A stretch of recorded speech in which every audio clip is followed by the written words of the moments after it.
i7 ગુજરાતનો અવાજ।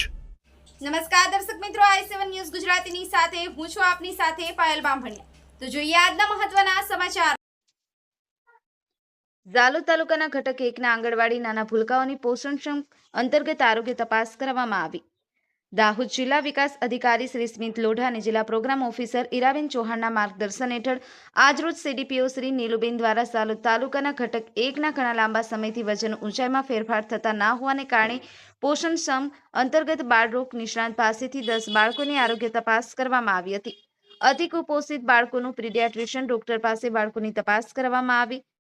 બાળકોની CMTC અને NRCમાં રિફર કરવા માટેની સમજ આપવામાં આવી તેમજ આંગણવાડીમાંથી આપવામાં આવતા આહારમાં TSRનો ઉપયોગ કરવા અને પોષણયુક્ત આહાર માટેની સમજ તેમજ માર્ગદર્શન આપવામાં આવ્યું તેમજ દીકરીઓની માસિક ધર્મ અને રાજ્ય સરકાર શ્રી દ્વારા અમલ મૂકવામાં આવેલી વિવિધ મહિલા કલ્યાણલક્ષી યોજનાઓ અને તેમના કાનૂની અધિકારીઓ વિશે વિગતવાર માહિતી આપવામાં આવી હતી।